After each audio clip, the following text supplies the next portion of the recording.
بسم اللہ الرحمن الرحیم۔ مدینہ طیبہ میں ایک نوجوان رہتا تھا جو غفلت کا شکار تھا۔ اس کی زندگی بھی کافروں والی تھی، عادتیں بھی، لباس بھی، کھانا پینا بھی، سب کچھ اس کا بس کافروں کی طرح تھا، لیکن ویسے کلمہ پڑھتا تھا اور مدینہ طیبہ میں پیدا ہوا، وہیں کا رہنے والا تھا۔ جب وہ فوت ہوا تو اس کے جنازے کی نماز پڑھی گئی اور اس کو جنت البقیع میں دفن کیا گیا۔ اللہ کی شان کی وہ لوگ دفن کر کے واپس آئے۔ ان میں سے ایک بندہ تھا جس کی جیب میں کوئی ایسا کاغذ تھا جو بڑی اہمیت کا حامل تھا۔ وہ گم ہو گیا۔ اس کو اندازہ ہوا کہ جب دفن کرنے کے لیے میں قبر میں اترا تھا تو اس وقت وہ کاغذ کہیں نیچے نہ گر گیا ہو۔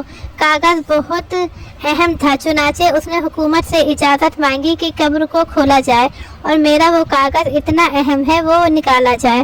اس کو اجازت مل گئی۔ جب قبر کھودی گئی تو دیکھا گیا کہ وہاں پر مرد کے بجائے ایک انگریز گوری لڑکی دفن ہے۔ تو قبر کھولنے والے بھی بڑے حیران۔ اب یہ بات کافی لوگوں میں پھیل گئی۔ اس کی تصویریں بھی لی گئیں، اخباروں میں چھپوائی گئیں۔ چنانچہ یورپ کے کسی ملک سے ان کو ایک اطلاع ملی کہ یہ تصویر تو میری بیٹی کی تصویر ہے۔ جب اس سے رابطہ کیا گیا، اس بندے سے جا کر ملے تو اس نے کہا کہ اس کی بیٹی کی چند دن پہلے وفات ہوئی اور ہم نے تو اسے عیسائیوں کے قبرستان میں دفن کیا۔ چنانچہ یہاں حکومت سے اجازت لے کر جب اس لڑکی کی قبر کو کھودا گیا تو دیکھا گیا کہ وہاں اس نوجوان کی لاش پڑی تھی۔ لوگ بڑے حیران ہوئے کہ یہ کیا معاملہ ہے۔ اس انگریز سے پوچھا گیا کہ آپ کچھ جانتے ہو کہ یہ کیا معاملہ ہے؟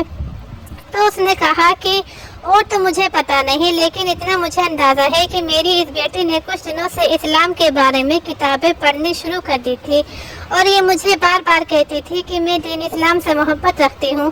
یہ بار بار کہتی تھی اور ہو سکتا ہے کہ اس نے کلمہ بھی پڑھ لیا ہو۔ تب جا کے لوگوں کو یہ بات سمجھ میں آئی کہ نوجوان مدینے میں پیدا ہوا اور فقط ظاہر کا مسلمان تھا، اندر سے غیر مسلموں کے طور طریقے کو پسند کرتا تھا۔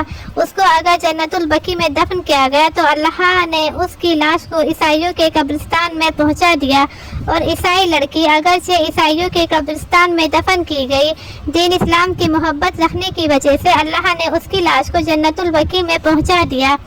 لہٰذا اگر ہمیں شوق و تمنا ہے اور دل کی آرزو ہے کہ مقدس مقام پر حسن خاتمہ ہو تو اسلام کی محبت اور اپنے خالق و مالک کی محبت کو دل میں رچا اور بسا لیجیے۔